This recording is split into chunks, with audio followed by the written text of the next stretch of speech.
કરીએ સૌથી પહેલા અનિરુદ્ધસિંહને લઈને મોટા સમાચાર। અનિરુદ્ધસિંહ રીબડાએ સરેન્ડર કર્યું છે। અનિરુદ્ધસિંહે ગોંડલ કોર્ટમાં સરેન્ડર કર્યું છે। પૂર્વ એમએલએ પોપટ સોરઠિયા કેસમાં સરેન્ડર કરવામાં આવ્યું છે। અનિરુદ્ધસિંહ રીબડાએ સરેન્ડર કર્યું।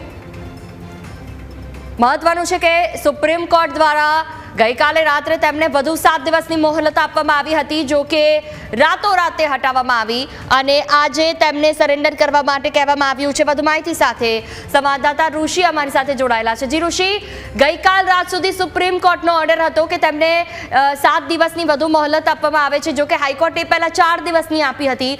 અચાનક એવું શું થયું કે સુપ્રીમ કોર્ટે તેમને તાત્કાલિક સરેન્ડર કરવા માટે કહ્યું અને પોતાની નોટિસ પાછી ખેંચી?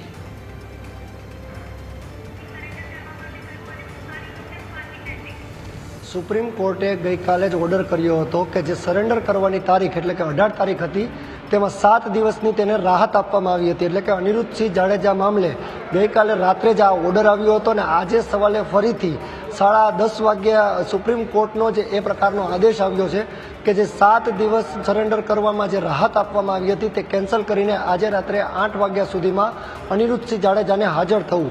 અનિરુદ્ધસિંહ જાડેજાને જૂનાગઢ જેલ ખાતે હાજર થવાનું હતું, પરંતુ અચાનક જ તેઓ અત્યારના સમયે તે ગોંડલ કોર્ટમાં હાજર થઈ ગયા। એટલે કે રીબડા પ્રકરણ હતું, જે અમિત ખૂટ આત્મહત્યા મામલો, તે પ્રકરણમાં અત્યારે અનિરુદ્ધસિંહે સરેન્ડર કરી દીધું છે। જોકે બંને પ્રકરણ એક સાથે જ છે, એટલે કે જૂનાગઢ જેલમાં પણ આજે તેમને 8 વાગ્યા સુધીમાં હાજર થવાનો આદેશ હતો અને સાથે તેમનો એક કેસ પેન્ડિંગ, એટલે કે તેઓ ફરાર હતા જે રીબડા પ્રકરણમાં, એટલે કે અમિત ખૂટ આત્મહત્યા પ્રકરણમાં, તેમાં પણ તે અત્યારે હાજર થઈ ગયા છે। પોલીસ અત્યારે કાર્યવાહી કરી રહી છે, એટલે કે જૂનાગઢ જિલ્લા પોલીસ અને સાથે રાજકોટ જિલ્લા પોલીસ બંને સંકલન કરીને અત્યારે અનિરુદ્ધસિંહ મામલે નિર્ણય લઈ રહી છે। હાલ તો અત્યારે ગોંડલ કોર્ટ સમક્ષ હાજર થઈ ગયા છે, ત્યારે અમિત ખૂટ આત્મહત્યા મામલે હાલ અત્યારે પોલીસ તેની અટકાયત કરીને વધુ કાર્યવાહી હાથ ધરશે। જી બિલકુલ, તમામ જાણકારી બદલ આભાર। તો હાલ તો સરેન્ડર કર્યું છે અનિરુદ્ધસિંહે।